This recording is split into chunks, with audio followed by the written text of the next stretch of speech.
सबसे पहले तो यार सैल्यूट है फर्स्ट रैंक लाने के लिए यार। लोग जो है उस पर्टिकुलर लिस्ट में अपना नाम मतलब एक तरीके से खोजते हैं कि कहीं पर एक नाम आ जाए यार, और फर्स्ट रैंक ये वास्तव में यार एक तरीके से मतलब ये नहीं कहते कि इस धरती पर आकर इंसान का सपना होता है कि यूपीएससी में यूपीएससी क्लियर कर ले, पर रैंक लेकर आना ये तो मतलब नेक्स्ट लेवल की चीज होगी यार। वो नहीं कहते एक अभी जो एनडीए में फर्स्ट रैंक आई थी उनका मैसेज आया था मुझे, कह रहा है कि सर लट गाड़ दिया तो ये लट गाड़ने वाली बात हो गई। हमारी लैंग्वेज में भी यही बोलते हैं, लट काट दिया, डुमा डाल देना। तो ये मैं भी उसी एरिया का ही हूँ लगभग कहीं ना कहीं। एग्जैक्टली। तो ये हमारी भी लैंग्वेज में ऐसे ही बोला जाता है। तो कई सारे बच्चे हैं जिन्होंने मैसेज किया है, कई सारे बच्चे हैं जिन्होंने मेल किया है, कह रहे हैं कि सर कुछ क्वेश्चंस हैं हमारे, तो हमारे क्वेश्चन भी पूछेगा। तो मैंने लिस्ट बनाई छोटी सी, मैंने कहा ठीक है आपके क्वेश्चन पूछेंगे जरूर। तो इसमें सबसे पहले तो जैसे कि मतलब जैसे बच्चे हैं अलग अलग बैकग्राउंड से आते हैं, तो सबसे पहले मतलब एक आपका कैसा बैकग्राउंड है कि मतलब नहीं फर्स्ट रैंक लेकर आया बंदा, कि यार उसका बैकग्राउंड क्या होगा। नहीं कहते कई सारे तो ऐसे सोचते हैं पता नहीं क्या खाता होगा इंसान कि फर्स्ट रैंक लेकर आ गया तो थोड़ा सा अपना बैकग्राउंड बताइए, एजुकेशनल बैकग्राउंड भी। सर मेरा एजुकेशनल बैकग्राउंड ऐसे है कि मैं सबसे पहले तो मेरी शुरुआत, मैं जटीगरा गांव से बिलोंग करता हूँ, नजफगढ़ के अंदर, जो कि दिल्ली का ही एक पार्ट है। और ये मेरा गांव दिल्ली का आखिरी गांव है, इसके बाद हरियाणा शुरू हो जाता है। तो सर मैंने अपनी सारी प्रिपरेशन, सारी तैयारी, अपनी सारी ग्रेजुएशन एंड इसी एरिया से होकर के पास की, यहीं पे रहते हुए की है, घर से ही रहते हुए। तो मेरी एजुकेशन सर मैंने 10th की है कृष्णा मॉडल स्कूल से, और मेरा एजुकेशनल बैकग्राउंड अच्छा ही रहा है। मैंने 10th में 10 सीजीपीए लिया था 2013 में।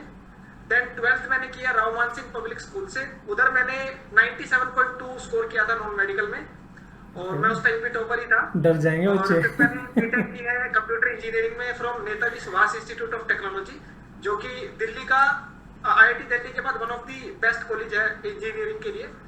और 2019 में मैंने वो पास किया, उधर भी मेरे अच्छे ही मार्क्स थे, 76% थे। फिर मैंने यूपीएससी की प्रिपरेशन करी, तो मैंने पहले अटेम्प्ट पे 2020 में मैंने मेंस दिया था। मेरा मैथ्स ऑप्शनल भी है, और मेंस में मैं कुछ मार्क्स से रह गया था। फिर उसके बाद सीएपीएफ में मैंने पहले अटेम्प्ट में इंटरव्यू दिया था, फाइनली मैं 6 मार्क्स से रह गया था first attempt. Second attempt. Okay ji sir.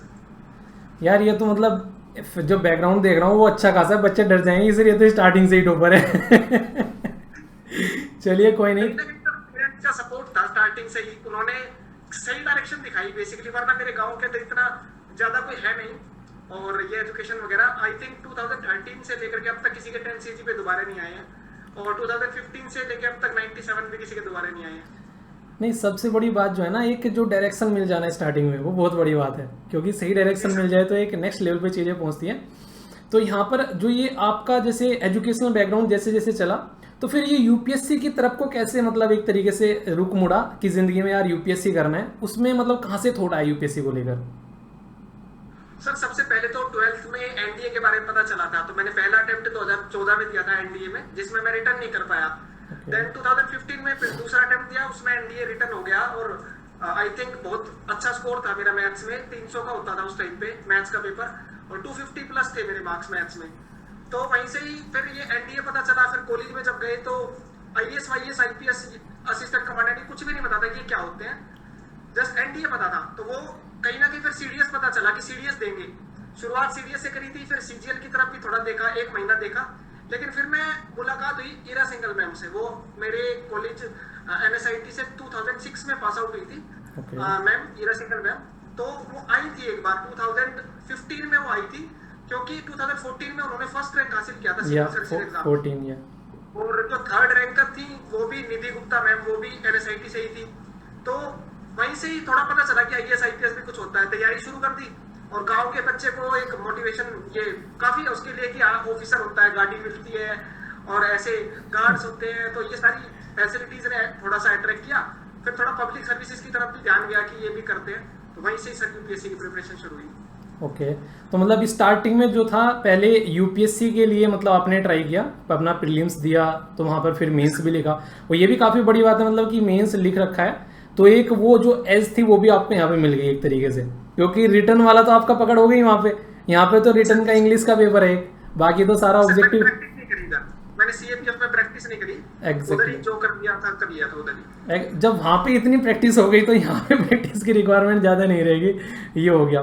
चलिए ठीक है, पहले तो ये है, पर थोड़ा सा यहाँ पर जैसे कि अभी हम लोग फोकस रखेंगे वो सीएपीएफ वाले पोर्शन पर फोकस रखेंगे। यहाँ पर बच्चे ये बोल रहे हैं कि सर जैसे मान लीजिए, पहले छोटा सा एक क्वेश्चन ये है कि जैसे मान लो यूपीएससी की प्रिपरेशन करनी है, तो क्या सीएपीएफ को वो जैसे नहीं कई बार बोलते हैं जैसे स्टेट पीसीएस की तैयारी करनी है तो सीजीएल को एक तरीके से वो बना ले, एक सेकेंडरी स्टपनी टाइप में जैसे कई बार बोल देते हैं, तो क्या सीएपीएफ को यहाँ पर बनाया जा सकता है इसमें, तो इसको सेकेंडरी ऑप्शन लेकर चला जा सकता है इसमें? सर जब भी देखो इसमें सर ऐसा है कि जब भी मैं किसी को बोलता था, कोई मुझे पूछता था कि तेरा बैकअप क्या है, तो मैं रखता था कि सीएपीएफ को मैं अपनी सेकंड चॉइस लेकर के चल रहा हूँ। लेकिन बहुत सारे लोगों के लिए बैकअप नहीं है, ये टॉप मोस्ट प्रायोरिटी है, क्योंकि यूपीएससी का एग्जाम है, नहीं होता इतना आसान। मेरे लिए तो थोड़ा हो गया, लेकिन इतना आसान नहीं होता, तो मेरा बैकअप भी कहीं ना कहीं ग्रुप ए वाला ही था, वो स्ट्रांग था, बैकअप भी स्ट्रांग था। ओके। दूसरा यहाँ पर जैसे मान लो कि सर्विस में अगर जा रहे हैं, तो एक तरीके से एक बच्चे का ये कमेंट था कि सर्विस में जैसे जाते हैं, ठीक है, सीएसएफ में हो गया, ठीक है, बीएसएफ में हो गया, तो कौन सी ऐसी प्रेफरेबल सर्विस है जहाँ पे अगर बच्चा चल भी रहा है अगर लेकर इसको, तो फिर भी साइड में थोड़ा सा स्टडी की जा सके आराम से कि हाँ यार इतना तो चल रहा है, और थोड़ा सा स्टडी पर भी फोकस किया जा सके। तो ये उसकी है, अभी जो क्वेरी चल रही है थोड़ी सी एक दो उसकी ले रहा हूँ, जो कि इस तरीके से ना तो बहुत क्यूरियस थे इस चीज़ को लेकर कि अगर सेलेक्टेड हो जाते हैं तो मतलब टारगेट तो बस यूपीएससी करना ही है, पर लेकिन अगर इसमें भी हो जाते हैं तो किस तरीके की चीज़ों को लेकर चल रहे हैं? सर इसमें हमारी टोटल 5 फोर्सेज हैं, CISF, CRPF, BSF, ITBP and SSB. तो सर सबकी ट्रेनिंग भी अलग अलग है, ट्रेनिंग का शेड्यूल भी अलग अलग है, किसी में टफ है, किसी में थोड़ा सा लीनियंट है, तो किसी में एजुकेशन की तरफ ज्यादा है, किसी में फिजिकल ट्रेनिंग थोड़ी सी ज्यादा है। तो सर ट्रेनिंग के दौरान तो जहां तक मैंने भी अपने सीनियर से पता किया है कि ट्रेनिंग के दौरान तो तैयारी आप मुश्किल ही कर पाओगे, आपको सोने का टाइम मिल जाए वही काफी है, क्योंकि फौज की ट्रेनिंग है। तो उसके बाद थोड़ा अपॉर्चुनिटी है कि आपको थोड़ा फ्री टाइम मिल जाएगा और आप अपनी प्रिपरेशन आगे कंटिन्यू कर सकते हो, और सबसे ज्यादा जहां तक मैंने सुना है सीआईएसएफ में ही ये अपॉर्चुनिटी मिलती है। ओके। अभी यहाँ पर हम लोग थोड़ा सा जो फोकस करेंगे, जैसे कि मान लीजिए एक स्टूडेंट है, एक बिल्कुल ऐसे रो बैकग्राउंड से आता है जिसने कभी इन चीज़ों के बारे में कुछ नहीं सुना है, उसको एक पहली इनिशियल नॉलेज की उसको किस तरीके से चीज़ों को लेकर चलना चाहिए इनिशियल फेज में। जैसे सबसे पहले अगर बात करें तो उसको मतलब नहीं कहते कि एक चीज़ में एंट्री करनी है कि यूपीएससी के गेम में, तो उसको एंट्री पॉइंट कहाँ से मिलता है वो कि ये चीज़ें हैं कि पहले स्टार्टिंग में इन चीज़ों पर फोकस करो तो आपको एक नॉलेज होना स्टार्ट हो जाएगी। बेस नहीं कहते, कहाँ से बेस उठ के चलना है जो इनिशियल फेज में होता है, तो कैसे स्टार्ट की जाए उसके लिए? सर इसके लिए मैं 2 चीजें कहूंगा। सबसे पहले तो आपका वाई क्लियर होना चाहिए कि आपको आना क्यों है, क्योंकि जब तक वो वाई क्लियर नहीं होगा ना तो आप सालों साल तैयारी करते रह जाओ, एग्जाम क्लियर नहीं होगा कोई भी। तो सर वो वाई जब तक वो नहीं होगा वो आपको मोटिवेट रखेगा आपको पढ़ने के लिए, आप पढ़ते रहोगे।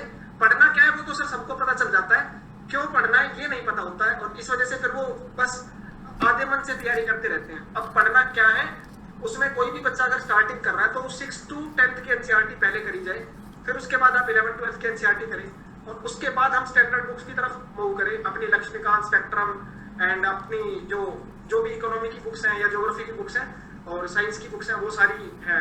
मेन तो सर यही है, एनसीईआरटी से ही आपको स्टार्टिंग करनी होती है बेस बनाने के लिए।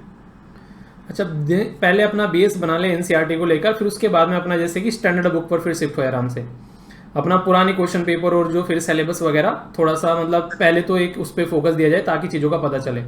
ठीक ठीक। अभी यहाँ पर जैसे अगर एक बच्चा पढ़ रहा है, जैसे नॉर्मली कहते हैं ना कि टॉपर कितने घंटे पढ़ता होगा यार, ठीक है ये बड़ा रहता है बच्चों के माइंड में कि सर ये पूछना कि कितने घंटे पढ़ा कि भाई जब फर्स्ट रैंक लेकर आ गया। तो मतलब एक शेड्यूल थोड़ा सा जानना चाहेंगे कि पूरे दिन का क्या शेड्यूल था, उसमें किस तरीके से चीज़ों को लेकर चला जाता था, तो थोड़ा सा एक ओवरव्यू दिन का कि पूरा दिन में ऐसे यूटिलाइज करता हूँ। सर ऐसा कोई फिक्स तो मेरा नहीं था कि मैं 2 से 4 ये पढ़ूंगा, 4 से 6 ये पढ़ूंगा। जब मेरा जो मन कर गया तब कर लिया, कभी मन ही नहीं किया तो मैं पूरा दिन वेब सीरीज देख रहा हूँ, पूरा दिन मूवीज देख रहा हूँ। मैं मतलब मूवीज और वेब सीरीज बहुत ज्यादा देखता हूँ, ढूंढ के देखता हूँ, साउथ इंडिया की, असमी सिनेमा, पंजाबी सिनेमा की, मिल जाए मराठी सिनेमा की। ऐसी बातें मत बोलो, सारे वेब सीरीज पे लग जाएंगे मैं ऑनलाइन गेम्स भी खेलता था, लाइक ऑनलाइन गेम्स हो गए, लाइक क्लैश ऑफ क्लैंस हो गए, ये गेम भी मैं रेगुलरली खेलता रहता था, मिनी मिलिटिया हो गया, ये सब खेलता रहता था। तो पढ़ाई का कुछ फिक्स था नहीं कि कितने बजे से कितने बजे, बट हाँ ये है कि आप सुबह उठ गए, थोड़ी बहुत एक्सरसाइज, थोड़ा बहुत वॉक करने के बाद अपना पूरा दिन ये है कि पढ़ना ही है। जब भी फ्री टाइम मिल गया उसमें कुछ गेम खेल लिया। मैं खुद यूट्यूबिंग भी करता हूँ, यूट्यूब चलाता भी हूँ, यूट्यूब बनाता भी हूँ, वीडियोस भी, तो उसी में ही अपना टाइम निकल गया। बाकी मैंने 12th में काफी ज्यादा पढ़ाई करी है, लाइक केमिस्ट्री का जो बोर्ड का एग्जाम था उसमें मैं 48 आवर्स लगातार बिना सोए मैं पढ़ के गया था, क्योंकि 2 ही दिन की छुट्टी थी, उसी में सारा करना था, और मैंने फिर 100 स्कोर भी कर लिया था उधर पे। वाह क्या बात है। मतलब ये है कि एक उन्हें होता है एक डिसिप्लिन है इस चीज़ को लेकर कि हाँ यार ऐसा कुछ करना है तो करना है, एक बार नहीं वो माइंड सेट कर लिया तो बस ये करना है फिर लग कर। वैसे जैसे अगर डिवाइड किया जाए, जैसे कि अगर मान लीजिए अगर सब्जेक्ट पढ़ने एक इंसान को एक नॉर्मल तरीके से जैसे एक इंसान पढ़ने बैठता है, कई बार बच्चों के मन में एक कन्फ्यूजन होता है कि यार एक नॉर्मल बच्चे के हिसाब से देखा जाए कि आज जैसे आज मेरे पास में 8 घंटे हैं, ठीक है, तो उसको टाइम अगर डिवाइड करना है तो कैसे उसका थोड़ा सा एक टाइम का डिवीजन किया जाए कि वो बच्चा जो है सारी चीज़ों को कवर करता हुआ चले। लेकिन थोड़ा सा मैं जिस्ट जानना चाह रहा हूँ टाइम टेबल का, कि बच्चों को थोड़ा सा एक इंसाइट मिले उसके इसमें। जी सर। सर मैं यहाँ पे ये बोलना चाहूंगा कि सबका ना हर एक पर्सन का थोड़ा अलग अलग तरीका होता है। कोई बच्चा ऐसा होता है जो 2 सब्जेक्ट एक साथ पढ़ना पसंद करता है, कोई ऐसा होता है जो 3 पढ़ना पसंद करता है, लेकिन मेरा ऐसा है कि सर मैं एक ही सब्जेक्ट पढ़ सकता हूँ एक बारी में। तो अगर मैं हिस्ट्री पढ़ रहा हूँ तो लगातार 10 दिन हिस्ट्री पढ़ूंगा, फिर पॉलिटी जब शुरू होगी तो लगातार 10 दिन पॉलिटी चलेगी। अपना 1 से 1.5 घंटा निकाल दिया जिसमें मैं न्यूज़पेपर, या फिर न्यूज़पेपर तो मैं थोड़ा कम ही रखता था, मैं वीडियोस पे ज्यादा फोकस रखता था, लाइक आपकी हो गई और भी चैनल्स की जो वीडियोस है, इन वीडियो से सीखना। ध्रुव राठी सर की वीडियो हो गई, तो ये वीडियोस बहुत ज्यादा देखना लगातार, जैसे ही आपने तुरंत देख ली। तो ये 1-1.5 घंटा निकाल के बाकी जो सारा टाइम है वो एक ही सब्जेक्ट पढ़ना है पूरा टाइम, और थोड़ा बहुत टाइम निकाल के अपनी प्रैक्टिस तो करनी है ही। तो एक ही सब्जेक्ट में लेके चलता था सर मैं। अच्छा, जो ये जैसे SSLV चैनल के साथ में कब से कनेक्ट हुए थे, मतलब SLV चैनल कैसे इंट्रोड्यूस हुआ आपकी लाइफ में? सर स्टार्टिंग देखो, प्रिपरेशन की स्टार्टिंग मैंने करी थी 2018 में। मैंने जून में मैथ्स ऑप्शनल चूज किया था, तो वो तो पूरा साल मेरा मैथ्स ऑप्शनल में चला गया। न्यूज़पेपर मेरे को समझ में आता नहीं था, तो मन में यह था कि पहले मैथ्स को ही खत्म करते हैं, बाद में पढ़ेंगे बाकी चीजें। 2019 के जून में मैंने फिर न्यूज़पेपर पढ़ना जब शुरू किया तो आ ही नहीं रहा था वो समझ में, कुछ पता ही नहीं चल रहा था कि क्या है, ना उनकी लैंग्वेज समझ में आ रही है मुझे। द हिंदू में मैं वो सर, कुछ बच्चे ऐसे होते हैं जिनके पेरेंट्स उनको बचपन से सिखाते हैं कि न्यूज़पेपर पढ़ना है। मेरे पेरेंट्स सर 12th पास है दोनों, और फादर फार्मर है, मदर हाउसवाइफ है। उनको ज्यादा नॉलेज है नहीं, जो हमने किया सब कुछ खुद से किया, खुद से ही पता लगाया। तो ऐसे ही रैंडम देखते रहे तो वीडियो देखी कि भाई न्यूज़पेपर एनालिसिस की भी वीडियो होती है। शुरुआत में उनको पढ़ना शुरू किया, आपकी वीडियो देखनी शुरू करी, पता चलने लगा कि भाई क्या पढ़ना है, कैसे पढ़ना है। पहले यही नहीं समझ में आता था पॉलिटिकल न्यूज पढ़नी है कि नहीं पढ़नी है, करंट अफेयर्स में क्या पढ़ना है क्या नहीं पढ़ना है। फिर नोट्स भी बनाने लगे तो प्राइम मिनिस्टर ऑफ इंडिया ने ये बोल दिया, ये लिखने बैठ जाता था मैं। लेकिन बाद में फिर समझ में आने लगा कि भाई ऐसे नहीं करना है, ऐसे करना है। तो 2019 के जून से लेकर के 2019 पूरा, फिर 20 भी मैंने किया, 21 भी मैंने किया, 22 तक फिर मेरा ऐसा हो गया था कि हाँ अब समझ गए, अब न्यूज़पेपर पढ़ा जा सकता है आराम से। तो 2-3 साल तो मैंने किए हैं पूरे चैनल। अच्छा, एक बेस बन गया, फिर उसके बाद में चीज़ें मतलब अंडरस्टैंड करने लगे। फिर उसके बाद तो हो जाती है। ओके। और इसमें जैसे कि ये जो ड्यूरेशन रहा इसमें आपका एक तरीके से ना, जैसे इंसान एक तो साइड में पढ़ रहा है चीज़ों को लेके कि हाँ पढ़ाई कर रहा है, क्या कोई ऐसी एक हॉबी भी थी वेब सीरीज देखने के अलावा? क्योंकि वेब सीरीज पर लगाएंगे तो सारे बच्चे वेब सीरीज बैठेंगे जाके। तो एक ऐसे फ्री टाइम में मैं तो मूवीज और वेब सीरीज ही देखता था, बाकी गेम्स खेलता था। मैं ऑनलाइन गेम्स काफी ज्यादा खेलता था। और बाहर थोड़ा बहुत घूमना फिरना हो गया, तो यही था मेन। और कोई मेजर हॉबी तो नहीं थी। पिछले 1 साल से मैंने ये टीचिंग वाली हॉबी शुरू करी अपनी, और अपना काम करना शुरू किया इसकी तरफ, अदरवाइज उससे पहले नहीं कर रहा था। जैसे किसी को अगर हॉबी बतानी हो एग्जाम के पॉइंट से, जैसे नहीं वहाँ इंटरव्यू में पूछता है कि हॉबी क्या है, तो उसमें मतलब क्या आपने प्रेफर की वहाँ पे? सर मैं तो डैफ में भी लिख के आया था कि मैं मूवीज और वेब सीरीज देखता हूँ। डीएफ में लिख के आया था। और दूसरा, मैं गांव से बिलोंग करता हूँ, तो मैंने एक हॉबी लिखी थी प्लेइंग स्ट्रीट गेम्स। तो उधर मेरे से इंटरव्यू में पूछा गया था कि कौन से स्ट्रीट गेम, तो मैंने मेंशन किया था कि गली क्रिकेट, खो खो, कबड्डी। मेरा सर राज शुक्ला सर का बोर्ड था, राज शुक्ला सर के सारे क्वेश्चन गली क्रिकेट के ऊपर ही थे। ओके। कि गली क्रिकेट क्या होता है, क्या बड़ा ये था कि लाइक गली क्रिकेट क्या मतलब क्या होता है गली क्रिकेट। मैंने बताया उनको, फिर बोलते कि डिफरेंस क्या है। तो मैं कहा सर रूल्स हम अपने कन्वीनियंस से बनाते हैं। बोलते कैसे रूल्स? तो मैंने कहा सर 1 टिप आउट हो जाना, या फिर किसी के घर में बॉल चले जाना, या फिर किसी बैट्समैन को 2 बार बॉल टच हो जाना, ये सारे आउट है। तो वो हंसने भी लगे थे उस चीज को, और फिर बोलने लगे कि ऐसे तो टुक टुक वाला प्लेयर पैदा होगा। हर प्लेयर यही से सीखता है। तो कहीं ना कहीं सच्चाई थी बस हर चीज के अंदर, वो इनोसेंस और वो सच्चाई थी, वही उनको शायद सही लगी, और 110 मार्क्स दे दिए उन्होंने इंटरव्यू में। ओके। वो इंटरव्यू में जो मेरे से बता रहे थे आप, वो वाला बताइए, वो आया राम गया राम वाला क्या? वो भी था सर, वो वहीं से ही सीखा था मैंने। एक्चुअली आपकी ऐसे न्यूज़पेपर में होता है, हर दूसरे दिन एंटी डिफेक्शन तो आ ही जाता कहीं ना कहीं से घूम फिर के। तो मुझसे इंटरव्यू में पूछा गया था एंटी डिफेक्शन क्या है, तो मैंने उनको सब समझा दिया। तो लास्ट में जब एंडिंग नोट थी उसमें मैंने बोला कि आया राम गया राम वाली टेंडेंसी को कम करने के लिए ये लाया गया था। तो मुझे कहीं ना कहीं उस टाइम पे फील हुआ कि ये थोड़ा इनफॉर्मल मैंने बोल दिया, ये नहीं बोलना चाहिए था। लेकिन जब मेरे मार्क्स आए इंटरव्यू के तब मुझे रियलाइज हुआ कि शायद इसने काम किया है, अपना फायदा दिलाया। तो ये इनफॉर्मल वर्ड्स यही से सीखने को मिले। इसके अलावा जो आपने मेरे को जहाँ तक याद है, स्क्रीनशॉट्स भी मैं काफी लेता था, लाइक आपकी वीडियोस में एडिटोरियल्स वगैरह के कुछ होते हैं ना, जैसे आपने पीपीटी बना दी, मैं खुद नोट्स बनाने बैठूं, उससे बढ़िया आपने बना दी वो पीपीटी, उसका स्क्रीनशॉट ले लो। तो स्मार्ट वर्क हो गया कि इंजीनियरिंग वाला दिमाग लगाओ अपना, कि अपनी क्यों मेहनत करनी है जब कोई और कर रहा है, इतनी मेहनत आपके लिए, और वो इतना एक्सपीरियंस पर्सन कर रहा है। तो जैसे सफर का हो गया, एयर क्वालिटी इंडेक्स के बारे में हो गया, और आपका नेशनल कमीशन या फिर अपना वाइल्ड लाइफ प्रोटेक्शन एक्ट के बारे में हो गया। तो ये मैं खींच के रख लेता था कि ये तो हमेशा काम आते हैं, ये तो नोट कर लो। और जैसे एसडीजी की फोटो आपकी शायद हर दूसरी वीडियो में आई जाती थी एसडीजी, क्योंकि हर चीज से कनेक्ट कर सकते हो आप उसको, कोई भी चीज है उसके साथ कनेक्ट कर सकते हो। तो उसको स्क्रीनशॉट ले लिया, याद कर लिया और लिख दिया एग्जाम के अंदर। खासकर मेंस में जो सस्टेनेबल डेवलपमेंट गोल का है ना, वो तो हर एक क्वेश्चन में आप उसको कनेक्ट कर सकते हो उसमें। सर भैया इसमें पेपर टू सब्जेक्टिव है, तो वही चीजें लिखनी होती है इधर भी, आप कनेक्ट करके चलो बस उन चीजों को। पूछेगा नहीं आपसे कोई एसडीजी क्या होता है, बस आपको कनेक्ट करना उनको। अच्छा, जैसे इसमें दो पेपर होते हैं, एक तो फर्स्ट पेपर होता है अपना जनरल स्टडी वाला, सेकंड पेपर होता है इसमें लिखने वाला थोड़ा, ठीक है। तो जो जनरल स्टडी वाला पोर्शन होता है, एक तरीके से जो पर्टिकुलर जो नहीं, एक जो प्रीलिम्स, एक तो होता है बंदा यूपीएससी की तैयारी कर रहा है प्रीलिम्स की, एक होता है जो सीएपीएफ की तैयारी कर रहे हैं। तो जैसे एक बच्चा ये पूछ रहा था कि सर क्या हम लोग यूपीएससी के साथ में, जैसे हमने प्रीलिम्स की तैयारी कर रहे हैं, उसके साथ साथ में इस पे क्या एक्स्ट्रा जो मतलब एक तरीके से एफर्ट डालना चाहिए इसमें, ताकि इसको साथ में लेके चला जा सके, या फिर बस उस प्रीलिम्स से ही हो जाएगा ये? जी सर ये तो मैं लिटरली बताऊं तो मैं बहुत अच्छे से बता सकता हूं, क्योंकि मैं इसका एक्सपर्ट हूं। और क्यों हूं? क्योंकि लास्ट ईयर मैंने सिविल सर्विसेज के दिमाग से मैंने किया और 133 मार्क्स आए मेरे पेपर 1 में। दूसरी बार मैंने दोनों में डिफरेंस समझा, सिलेबस सेम है, पैटर्न सेम है, प्रोसेस भी सेम है, क्वेश्चंस भी लगभग सेम है, सीएपीएफ के बल्कि थोड़े इजी होते हैं।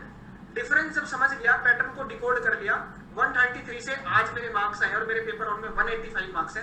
तो लगभग आप सोच लो कि मैंने 185 पेपर 1 में, मैं 6 मार्क्स से बाहर हुआ था, 52 मार्क्स सीधा पेपर 1 में ले लिए मैंने। तो सर अलग चीज जो करनी होती है, सबसे पहला सिविल सर्विस में आती है साइंस एंड टेक्नोलॉजी, इधर आती है जनरल साइंस जो 6 to 10th की एनसीईआरटी है, बच्चे वो नहीं पढ़ते हैं। और साइंस के सर 125 में से 30 क्वेश्चन आते हैं। 2020 में मेरे 17 सही थे, 2021 में मेरे 30 में से 26 सही है, तो 20-25 नंबर तो इसी में आ गए। दूसरा sir maths and reasoning, CSAT की मैथ्स होती है बहुत टफ, लेकिन उस चक्कर में हम इजी वाली मैथ्स को छोड़ देते हैं और उसमें फिर मिस्टेक कर देते हैं। 2020 में मैंने 4 क्वेश्चन मैथ्स के गलत कर दिए थे, 3 क्वेश्चन, और 2021 में सारे सही किए। तीसरा जो डिफरेंस है सर वो है करंट अफेयर्स, आते इधर भी है उधर भी है, बट सिविल सर्विसेज में डीप वाले आते हैं जिसमें आपको बहुत ज्यादा एनालिसिस चाहिए होता है, एनालिटिकल अप्रोच। लाइनर आते हैं, तो मैंने 2020 में सारे गलत कर दिए थे करंट अफेयर्स। 2021 में 15 आए थे, 15 में से मैंने 12 अटेम्प्ट करे थे, 12 के 12 सही थे, क्योंकि मैं वन लाइनर रट के गया था कि कौन सी बुक किसने पब्लिश करी, कौन सा अवार्ड किसको मिला, इस वाली इवेंट की थीम क्या थी, ऐसे क्वेश्चन आते हैं। फैक्चुअल इंफॉर्मेशन पर काम किया। इन्होंने मेरे 10-10, 15-15 नंबर बढ़ा के 50 नंबर का गेम दिला दिया। नहीं, सबसे अच्छी जो मुझे दूसरा पेपर 2 का भी मैं बताऊं तो पेपर 2 में सर सिविल सर्विसेज के मेंस में और इसमें डिफरेंस ये है कि उधर आपको आंसर्स लिखने हैं जो कि पॉइंट फॉर्मेट में लिखने होते हैं, वो उतने ही। ये थोड़ा सा इंटरप्ट हो गया था यार, इसके लिए एक्सट्रीमली सॉरी। जो आंसर वाला बता रहे थे ना आप, वहां से स्टार्ट कीजिए, जो आंसर पॉइंट फॉर्मेट वाली बात थी। सर तो पेपर 2 के बारे में बात करें तो पेपर 2 में भी डिफरेंस है। डिफरेंस ये है कि मेंस में आपको आंसर लिखने होते हैं 300 वर्ड या 250 वर्ड के अंदर, ठीक है, लेकिन इसमें सीएपीएफ में उतना ही स्पेस आपको मिलता है 3 पेजेस का, लेकिन आपको एसे लिखना होता है। तो बच्चे उस एसे को आंसर की तरह लिख के आ जाते हैं पॉइंट वाइज फॉर्मेट में, जिससे फिर मार्क्स नहीं मिलेंगे, क्योंकि ऐसे होता है। सिविल सर्विस में ऐसे होता है 12-15 पेज का, इधर होता है 3 पेज का, तो उसी इतने सारे कंटेंट को इतने में कन्वर्ट करना ये चैलेंज है बहुत बड़ा।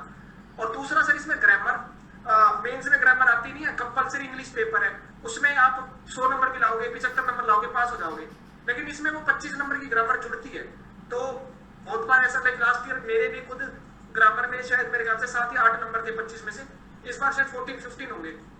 तो ये मेजर डिफरेंस है सर रिटन एग्जाम के अंदर। मतलब ये है कि जो लास्ट टाइम आपने एग्जाम दिया था, अब की बार जो एग्जाम दिया उसको बकायदा आपने एनालिसिस किया कि कहाँ पर मेरी कमी रह गई थी और उन पर काम करते हुए आप आगे बढ़े। तो ये एक तरीके से, एक तो होता है कि बच्चा एग्जाम देकर सीख कर आ रहा है, ये सारी चीजें अगर वो पर्सनल टेस्ट सीरीज वगैरह भी लगा रहा है, वहां से भी अपनी चीजों को रेक्टिफाई कर सकता है कि यार ये चीजें इनको ऐसे लेकर चलना है। दूसरा जैसे कि गैप आ जाता है, जैसे मान लीजिए कोई पर्टिकुलर पर्सन है, उसने अपना पर्टिकुलर जो ड्यूरेशन में अपनी इंजीनियरिंग कंप्लीट कर लिया, फिर ग्रेजुएशन कर ली, या फिर 12th के बाद में अगर कोई गैप दे रखा है, तो उसको मतलब कोई फिल करने के लिए एक बच्चा कह रहा है कि सर मेरा गैप हो रखा है, 12th के बाद भी हो रखा है और अभी भी हो रखा है, तो उसको फिल कैसे किया जाए इंटरव्यू में, मतलब किस तरीके से उसको नहीं गैप को कंप्लीट किया जाए, कुछ इसके लिए कुछ ऐसा है कि ये बोला जाए बच्चे के द्वारा इंटरव्यू में खासकर? सर इंटरव्यू में पूछा तो जाता है इसके बारे में। जैसे मेरे एक फ्रेंड है और उनको 5 साल हो गए, उनका 5वां अटेम्प्ट था सीएपीएफ में और उनकी 25 रैंक आई है। और ही पुष्कर भैया, तो वो मेरे अच्छे दोस्त भी हैं।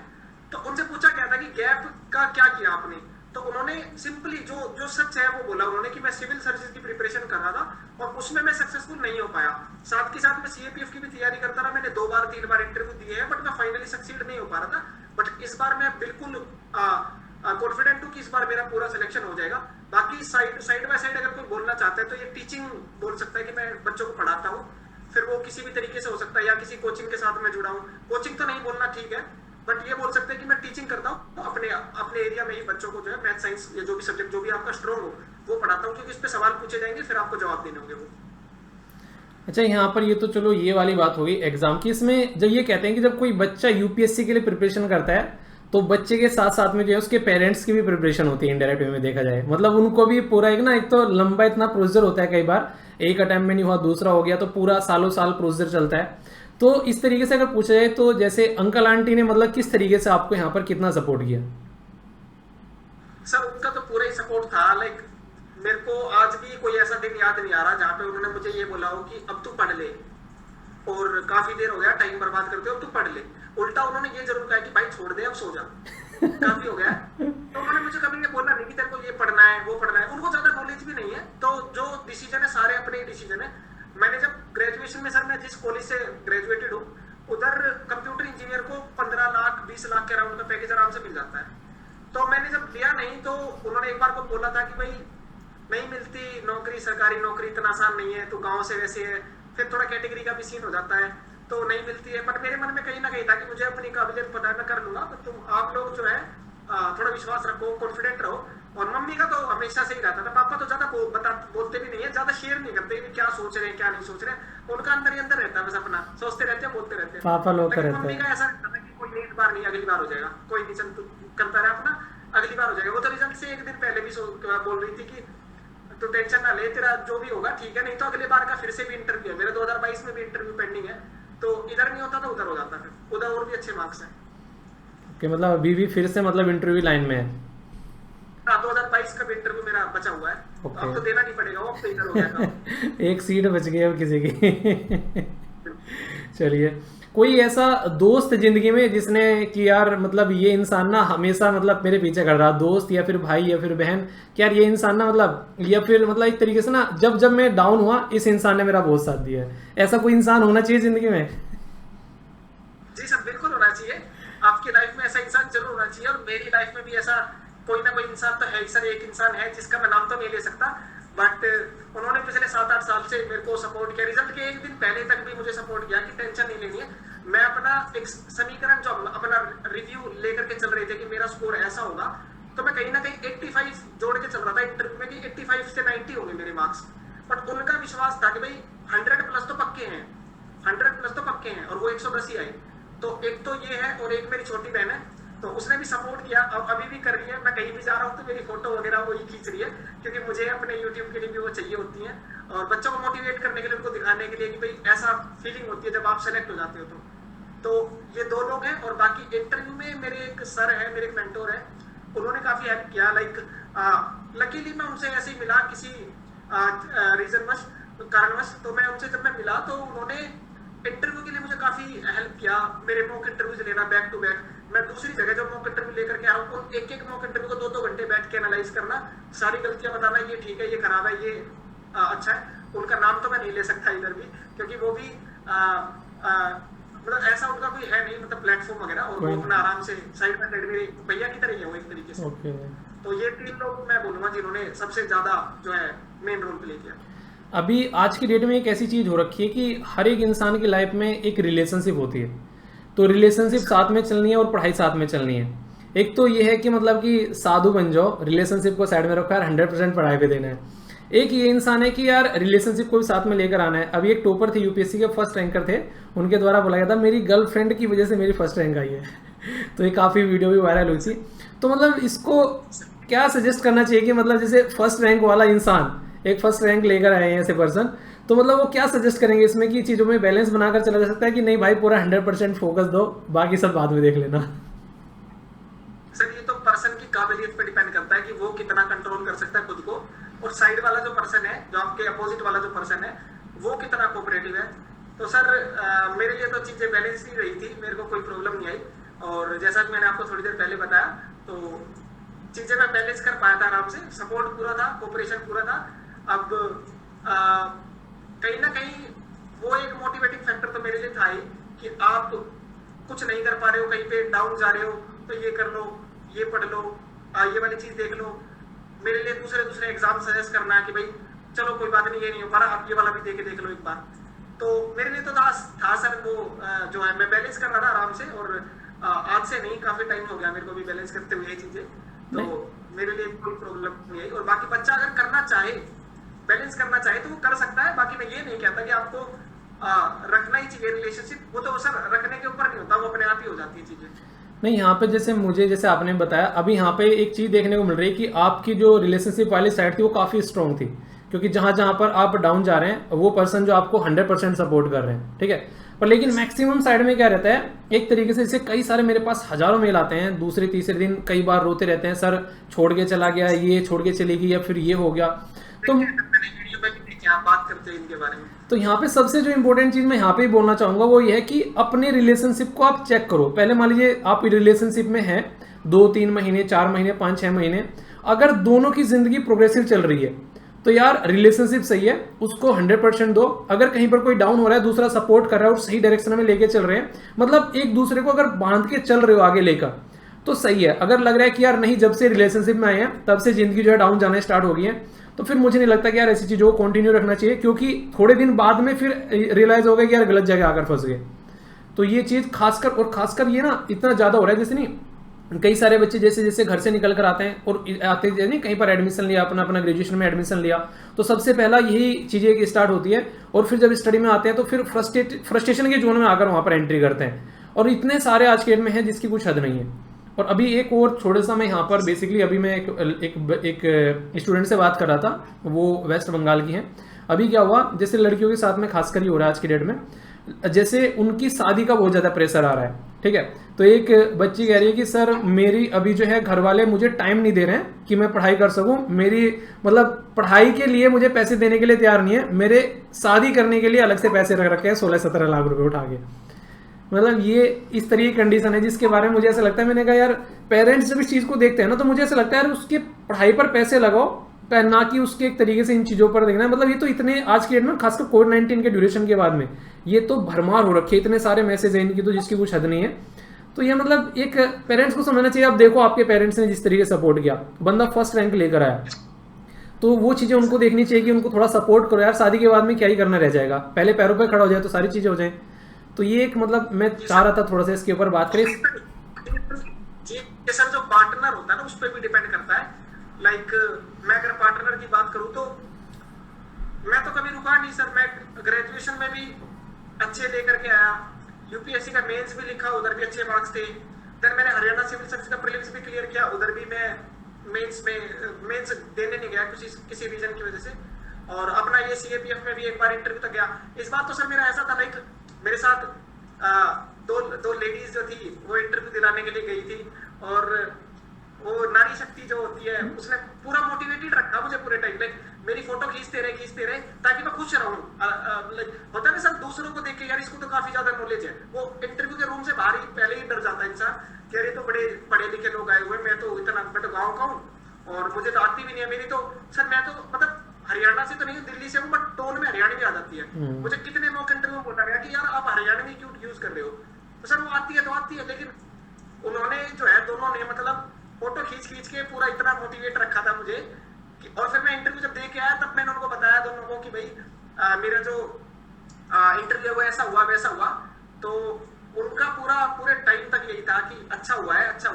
मैं डर रहा था कि मैं इंटरव्यू दे आया, कम नंबर आएंगे, ये वो प्रिपेयर इंग्लिश में किया था बट हिंदी में दे आया। लेकिन फिर भी मार्क्स आए, उनका जो विश्वास था, और कहीं ना कहीं वो मेरे लिए तो सर पॉजिटिव रहा है। बाकी किसी और के लिए क्या रहता वो मैं कह नहीं सकता, बट जैसे कनिष्क कटारिया सर ने बोला था, मेरे लिए भी कहीं ना कहीं यूजफुल रहा है। तो मतलब यही बात है कि जो कहते हैं ना कि हर सक्सेसफुल एक इंसान के पीछे एक वुमेन, एक महिला का हाथ होता है, तो यहाँ पर तो प्रूव हो रहा है 100%।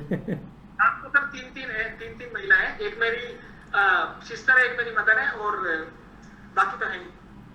चलिए अभी बाकी हाँ। आप समझ ही रहे हो। चलिए सही है, वो भी सुनेंगे तो उनको लगेगा कि हाँ यार सही, मतलब एक जिंदगी में ऐसा लाइफ पार्टनर बना मिला कि मतलब जो रियलिटी में एक तरीके ना, एक होता है कि कई बार कहते हैं ना कि ऊपर से जोड़ियां बनाकर आती है, तो वो दिखता है जब इंसान। काफी ज्यादा सपोर्ट, एग्जैक्टली। सपोर्ट मतलब बहुत ज्यादा हर चीज में।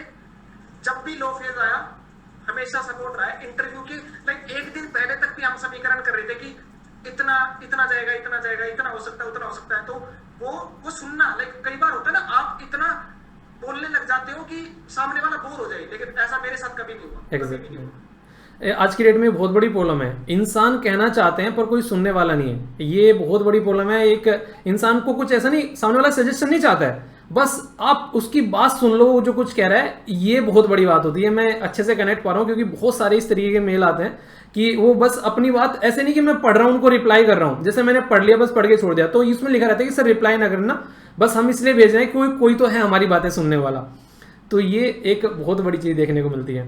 चलिए। सर बल्कि इसी में मैं एक चीज बोलना चाहूंगा कि उल्टा ये होता था कि भाई उठ और वीडियो बना, 4 दिन से वीडियो नहीं आई है, वीडियो बना, ये वाला टॉपिक ले और वीडियो बना इसके ऊपर, ये वाला इंटरव्यू का ये वाला पार्ट तूने अभी तक नहीं पढ़ा, ये पढ़ना है, ये वाला एग्जाम है, ये वाला एग्जाम का फॉर्म भरना है, ये एग्जाम देना है। तो मेरे लिए तो सर बहुत ही ज्यादा पॉजिटिव रहा है, और कहीं से भी कोई भी मोमेंट ऐसा नहीं आया जहाँ पे मुझे लगाओ कि यार ये मेरी पढ़ाई को हैम्पर कर रहा है, कहीं पे भी नहीं हुआ ऐसा। चलिए अच्छी बात है, तो जो भी सुनेगा उसको ये चीज़ें पॉजिटिवली अच्छे से समझ पाएंगे अब। अच्छा, यहाँ पे जैसे सर्विसेज को देख रहे हैं, तो आपका पहला प्रेफरेंस इसमें क्या था? जैसे सर्विस है 5 इसमें, तो आपका पहला प्रेफरेंस क्या था और वही प्रेफरेंस क्यों था, उसका रीजन क्या है?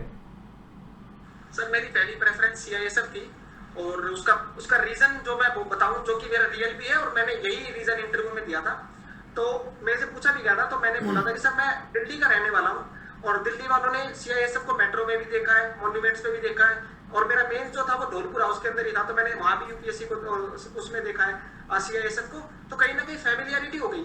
दूसरा, सीआईएसएफ का पब्लिक इंटरेक्शन काफी ज्यादा है, और मैं कहीं ना कहीं चाहता था कि भाई गुमनामी की जिंदगी नहीं चाहिए इधर उधर, मतलब आपको पता ही, किसी को पता ही नहीं हो कि आप क्या हो। तो कहीं ना कहीं वो था कि पब्लिक इंटरेक्शन ज्यादा से ज्यादा रहे, और फिर सीआईएसएफ जो है वो मेट्रो सिटीज के अंदर रहती है, तो पब्लिक जो वर्क लाइफ बैलेंस है वो थोड़ा बेटर है दूसरी फोर्सेज के कंपैरिजन में। और ये बात मैंने इंटरव्यू में नहीं बोली थी, बट थोड़ा बहुत सच तो सर है इसके अंदर कि वर्क लाइफ बैलेंस है, उधर नेगेटिव चला जाता है अगर आप ये बोलते हैं तो। सही बात है। बोला गया है कि आपने सारी अच्छी अच्छी फोर्सेज ऊपर रख ली और खराब खराब फोर्सेज है वो नीचे रख ली। तो मैंने कहा था कि सर सीआईएसएफ के वर्ल्ड में फोर्स है तो अच्छी क्या, मतलब वो इजी कैसे हो सकता है, वो भी तो काम ही कर रहे हैं, वो भी तो डिफिकल्ट है। तो उन्होंने कहा मुझे कि सच बोलो यार, उन्होंने लिटरली इंटरव्यू में ये बोल दिया कि सच बोलो यार अब तो मैंने तब भी उनको ऐसे स्माइलिंग फेस के साथ बोला था कि सर मैं सच ही बोल रहा हूँ। मतलब फंसाने की कोशिश कर रहे थे आपको वहाँ पे। नहीं ये आपका रिप्लाई बड़ा अच्छा था, क्योंकि फोर्सेस जब लग जगह उसके नाम के, तो वो हमारे देश की फोर्स है यार सारी, वो एक तरीके से रक्षा करने वाली है। वो अलग बात है कि इंसान अपनी लाइफ का प्रेफरेंस देखता है, जैसे वहाँ पर देख लो यूपीएससी में जब जाएगा तो आईएएस को ऊपर रखता है, ठीक है, तो वो एक अलग चीज़ है, पर लेकिन हर एक ड्यूटी हर एक रेस्पॉन्सिबिलिटी अपनी जगह इक्वल मायने रखती है, वो तो एक बात है यहाँ पर। तो ऐसी मतलब ऐसी कौन सी चीज़ें अगर आपको लगे, जैसे आप देख रहे हैं सीआईएसएफ को, इनको सबको आसपास में देख रहे हैं, तो ऐसी कौन सी चीज़ें आप ये लगता है कि यार अगर मैं हूँ यहाँ पर तो मैं ये नई चीज़ और इंट्रोड्यूस करूंगा इसमें, मतलब आपकी जैसे ग्रेजुएशन के बेस पर या फिर किसी चीज़ के बेस पर एक इनोवेटिव आइडिया कई बार देख कर आता है कि यार ये कर रहे हैं तो ये होना चाहिए इसमें, यार मैं होता तो ये कर देता। कोई ऐसी चीज़ है माइंड में आपके कि ये मैं चेंज कर दूंगा इसमें अगर मुझे मौका मिलेगा?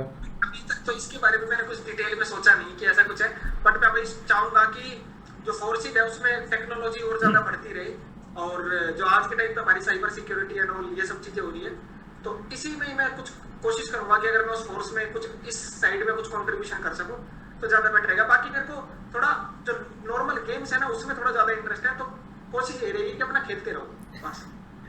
चलिए अभी यहाँ पे एक ये है जो काफ़ी बच्चे कह रहे थे, जैसे एक बच्चा है उसने बोला कि सर मैं 2-3 बार इस एग्ज़ाम को दे चुका हूँ, और 2-3 बार मैं फेल हो चुका हूँ। तो मतलब कैसे अपने आप को अब उसके लिए कंटिन्यू रखो कि मतलब फिर से ये चीज़ें लगेगी यार नहीं चल एक बार और ट्राई कर ले, मतलब वो वाला मोटिवेशन के लिए क्या चीज़ ऐसी है कि वो कंटिन्यूअसली उस चीज़ में लगा रहे, और किस हद तक लगा रहे, कब जाकर, हालांकि एज एक ऑलरेडी एक बार है कि हाँ अब आप आउट हो जाओगे, और उससे पहले मतलब क्या ऐसी चीज़ है कि उसको फोकस करना चाहिए कि ये चीज़ अगर देखो तो यहाँ पर चीज़ें इंप्रूव हो सकती हैं और मोटिवेशन बना रहे।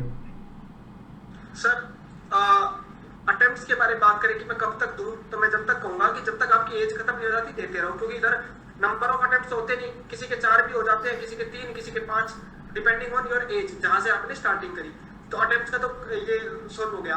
अब बात आती है कि मोटिवेशन कैसे रखा जाए, तो सर इसमें बात आई कि वाई आपने चूज क्यों किया ये।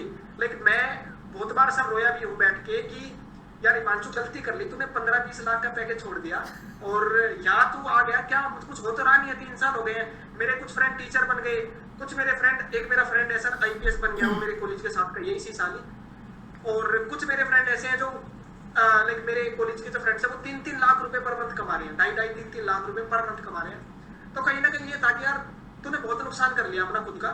तो वो चीज हमेशा ही आती थी कि भाई जब हो जाएगा ना तो ये सारे पाप जो है जो तूने किए ये सब भूल धुल जाएंगे। जाएंगे, ये सब भूल जाएगा और सब क्लियर हो जाएगा। तो ये था मेन में। और बाकी एग्जाम नहीं क्लियर हो रहा है, इसका सोल्यूशन तो सर एक ही है, पीवाईक्यू को पता लगाओ और दूसरा पैटर्न को बहुत अच्छे से समझ लो। ये पता, बहुत सारे बच्चे सर ऐसे होते हैं जो जिनको ये नहीं पता चल पा रहा है साइंस के क्वेश्चन कितने आ रहे हैं, साइंस में से कौन से सेक्शन के पर ज्यादा आ रहे हैं। जैसे मैं कुछ बताना चाहूँ तो साइंस में बायो के ज्यादा आते हैं, फिजिक्स में लाइट वाला चैप्टर ज्यादा आता है, तो उसको रट के चले जाओ। बस वही चीज है सर, एक एक नंबर इंप्रूव करना है, फिर चाहे आप पेपर 1 में लाओ, 2 में लाओ, इंटरव्यू में लाओ। और तीसरी चीज, कुछ सारे लोग ऐसे हैं जो बहुत ज्यादा मार्क्स ले आते हैं रिटर्न में, फिर भी बाहर हो जाते हैं बिकॉज फिजिकल मेडिकल को ध्यान ही नहीं देते हुए, तो ओवरवेट हो जाते हैं, किसी की कुछ चोट वोट लग जाती है या भागते नहीं है तो उनसे लॉन्ग जंप पार नहीं होती। लॉन्ग जंप भी इसमें बहुत इंपॉर्टेंट इवेंट है। कुछ हाईएस्ट स्कोर लाइक मेरे 185 है, मैं बहुत हो जाता हूँ जिनके 178 180 ऐसे मार्क्स थे, लेकिन लॉन्ग जंप नहीं हुई, बाहर हो गए। तो ये करना है। तो इसमें एक जैसे कि एक फर्स्ट रैंकर बंदा अगर उससे पूछो कि पेपर को एनालिसिस करना है तो उसमें कोई ट्रिक है जो खोजी आपने कि खोजते खोजते कि यार पेपर प्रैक्टिस कर रहा हूँ कि जैसे एक तरीके से ना प्रीलिम्स के भी पेपर दिए तो प्रीलिम्स भी क्वालिफाई किया, तो ऐसी कौन सी चीज़ है कि मतलब किस एक नहीं एक जैसे नॉर्मल बोले कि पेपर को एनालाइज कर, एक रो बच्चा है उसको बोल दे पेपर को एनालिसिस कर, तो कौन सी ऐसी चीज़ है कि एनालिसिस में मतलब एक नहीं इससे उसे समझाया जाए अगर एज एक रैंकर पर्सन की इस तरीके से एनालिसिस कर, तो वो एक कुछ है ऐसा जो एक फाइंड कर रखा है कि हाँ ये बता सकता हूँ मैं अपनी साइड से। सबसे पहली चीज तो सर यही होगी कि प्रीवियस ईयर में से ना ये पता लगाया जाए किस सब्जेक्ट के कितने क्वेश्चन आ रहे हैं, उससे आप अपना टाइम डिसाइड करोगे कि इस सब्जेक्ट को इतना टाइम देना है। लाइक मैंने बताया कि 125 में से सबसे ज्यादा क्वेश्चन आते हैं साइंस के 30, दूसरा आपके आते हैं ज्योग्राफी के 25 के अराउंड, 22-25 के अराउंड, पॉलिटी के भी 18 से 20, हिस्ट्री के कंबाइंड मिलाकर के 22 से 23। तो जो बच्चा ये पहले पता लगा लेना कि किस सब्जेक्ट का कितना टाइम है, उससे उसका काम हो जाएगा। अब हिस्ट्री में भी कोई बच्चा आर्ट एंड कल्चर पढ़ने बैठ रहा है बट सीएपीओ में 2 या 3 क्वेश्चन आते हैं, तो वेस्टेज है ना वो टाइम की। तो वो टाइम बचाना और ये पता लगाना है कि किसके ज्यादा क्वेश्चन आ रहे हैं, वो होगा प्रीवियस ईयर से। अब इसमें भी ये होता है कि किस टॉपिक से सबसे ज्यादा क्वेश्चन आ रहे हैं। जैसे पॉलिटी में जैसे सर आपको पता है फंडामेंटल राइट्स और डीपीएसपी हर बार आता है, वैसे ही साइंस में लाइट वाला चैप्टर है, सेल वाला चैप्टर है, और आपका जो डाइवर्सिटी इन लिविंग ऑर्गेनिजम्स है ये चैप्टर है, ये बहुत ज्यादा जरूरी है। बाकी सर मैं लास्ट में मार्क्स बूस्टर इसको बोलते हैं, तो मैं क्या करता था कि एग्जाम के 5 दिन पहले एक लिस्ट बनाता था, उसमें सारे टॉपिक लिख लेता था। कैसे, like diversity in living organism पढ़ना है, ओशियन करंट्स कौन सा फॉर्म है, कौन सा है, फंडामेंटल राइट्स की जो टेबल है वो याद करनी है, कौन सा पार्ट किस सोर्सेज से लिया है कॉन्स्टिट्यूशन का वो याद करना है, प्रेसिडेंट की जो ऑर्डर ऑफ प्रेफरेंस है वो सॉरी ऑर्डर रैंक जो होती है कि लाइक प्रेसिडेंट 1 फिर उसके बाद 2 उसके बाद 3 वो याद करना है, स्पेक्ट्रम के सारे किस किस के अंदर क्या इवेंट है, तो ये चेकलिस्ट ये करना बहुत ज्यादा जरूरी है। ये रिटर्न मेरे को 10 से 12 नंबर बढ़ा के चला गया मेरा।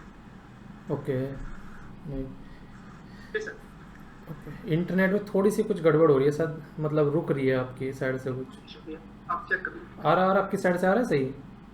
मेरी तरफ से तो क्लियर है, मेरे को आपका सब कुछ क्लियर सुनाई दे रहा है। ओके, तो मतलब एक तरीके से सबसे पहले इंसान को अपने पेपर एनालिसिस करना है, उसके बाद में देख लेना है किस सब्जेक्ट से कितने क्वेश्चन आ रहे हैं, और उस सब्जेक्ट को फिर उतना ही टाइम उसको देते हुए प्रॉपर डिफाइन वे में चलना है। और अगर किसी का वो कोई सब्जेक्ट वीक है और वो अच्छा आ रहा है वहाँ पर, तो उसको ज़्यादा टाइम देना स्टार्ट कर देना है, तो उस बेस पर अपनी प्रैक्टिस करनी है। एक बच्चा हिंदी मीडियम बैकग्राउंड का है, उस बच्चे का बोलना ये था कि सर अगर मैं हिंदी मीडियम बैकग्राउंड से और मैं इंटरव्यू देने जा रहा हूँ तो वहाँ पर कई बार ये क्वेश्चन रहता है कि हम पेपर तो दे रहे हैं इंग्लिश में और नहीं उसमें यूपीएससी में पूछते हैं, तो क्या हिंदी में हम लोग इंटरव्यू दे सकते हैं यहाँ पे? सर इसका तो आपके एग्जांपल सामने बैठा हुआ है कि मैंने ग्रेजुएशन 12th 10th सब कुछ इंग्लिश में किया है, मेंस भी इंग्लिश में लिखा, रिटर्न एग्जाम भी इधर मैंने इंग्लिश में लिखा, लेकिन दोनों बार इंटरव्यू हिंदी में दिया। एक बार मेरे को 90 मार्क्स मिले, दूसरी बार मेरे को 110 मार्क्स मिले। इवन मेरे से पूछा गया था, लेकिन मेरे में ना हिंदी भी नहीं थी, इंग्लिश थी, इंग्लिश हिंदी और इंग्लिश मिक्स। मैं आधी हिंदी बोल रहा हूँ आधी इंग्लिश बोल रहा हूँ, वो भी आधा सवाल हिंदी में पूछ रहे हैं आधा इंग्लिश में पूछ रहे हैं। तो मेरे साइड में जो साइकोलॉजिस्ट बैठे थे वो शायद कहीं ना कहीं इरिटेट हो गए इस चीज से। उन्होंने पूछा मुझसे कि आप इंग्लिश में कंटिन्यू करना चाहेंगे हिंदी में? तो मैंने कहा था sir I am comfortable in both. तब उन्होंने इंग्लिश में पूछा, मैंने इंग्लिश में जवाब दिया। जब उन्होंने हिंदी में पूछा, मैंने हिंदी में जवाब दिया।